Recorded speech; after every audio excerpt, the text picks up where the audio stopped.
ਹੋਂਠ ਸੁਰਖ ਯਾਕੂਤ ਜਿਵੇਂ ਲਾਲ ਚਮਕਣ, ਠੋਡੀ ਸੇਬ ਵਲਾਇਤੀ ਸਾਰ ਵਿੱਚੋਂ। ਨੱਕ ਅਲਫ ਹੁਸੈਨੀ ਦਾ ਪਿਪਲਾ ਸੀ, ਜ਼ੁਲਫ ਨਾਗ ਖਜ਼ਾਨੇ ਦੀ ਬਾਰ ਵਿੱਚੋਂ।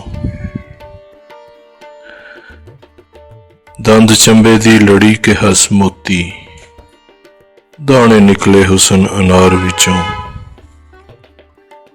ਲਿਖੀ ਚੀਨ ਤੇ ਕਸ਼ਮੀਰ ਤਸਵੀਰ ਜੱਟੀ, ਕਦ ਸਰੂ ਬਹਿਸ਼ਤ ਗੁਲਜ਼ਾਰ ਵਿੱਚੋਂ। ਗਰਦਨ ਕੂੰਜ ਉਂਗਲੀਆਂ ਰਵਾਂ ਪਲੀਆਂ, ਹੱਥ ਕੂਲੜੇ ਬਰਗ ਚਨਾਰ ਵਿੱਚੋਂ।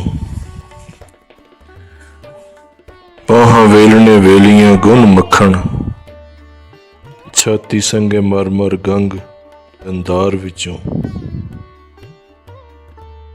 ਛਾਤੀ ਠਾਠ ਦੀ ਉਭਰੀ ਪੱਟ ਕਿਨੂੰ, ਸੇਬ ਬਲਖ ਦੇ ਚੁਨੇ ਅੰਬਾਰ ਵਿੱਚੋਂ। ਤੁਨੀ ਬਹਿਸ਼ਤ ਦੇ ਹੌਜ਼ ਦਾ ਮੁਸ਼ਕ ਕੁੱਬਾ, ਭੇਡੂ ਮਖਮਲੀ ਖਾਸ ਸਰਕਾਰ ਵਿੱਚੋਂ।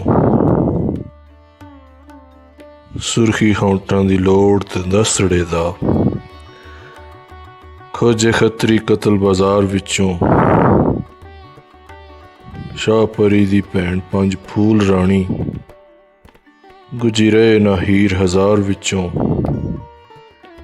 ਸਈਆਂ ਨਾਲ ਲਟਕਦੀ ਮਾਣ ਮੱਤੀ, ਜਿਵੇਂ ਹਿਰਨੀਆਂ ਤਰੱਠੀਆਂ ਬਾਹਰ ਵਿੱਚੋਂ।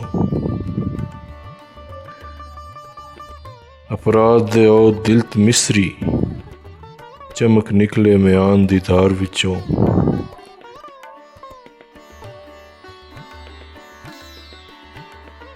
ਫਿਰੇ ਛਣਕ ਦੀ ਚਾਉ ਦੇ ਨਾਲ ਜੱਟੀ, ਚੜਿਆ ਗਜ਼ਬ ਦਾ ਕਟਕ ਕੰਧਾਰ ਵਿੱਚੋਂ।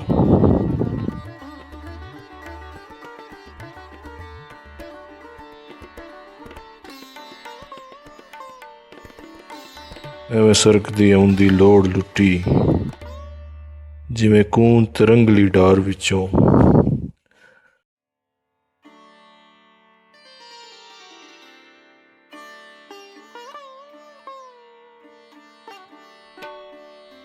ਮੱਥੇ ਆਉਣ ਲੱਗਣ ਜਿਹੜੇ ਬੂਰ ਆਸ਼ਿਕ, ਨਿਕਲ ਜਾਵਣ ਤਲਵਾਰ ਦੀ ਧਾਰ ਵਿੱਚੋਂ।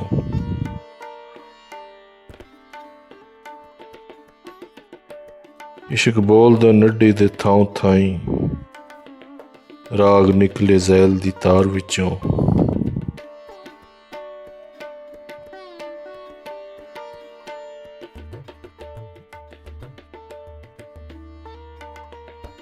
ਵਾਰਿਸ ਸ਼ਾਹ ਜਾਂ ਨੈਣਾ ਦਾ ਦਾ ਲੱਗੇ, ਕੋਈ ਬਚੇ ਨਾ ਜੁਵੇ ਦੀ ਹਾਰ ਵਿੱਚੋਂ।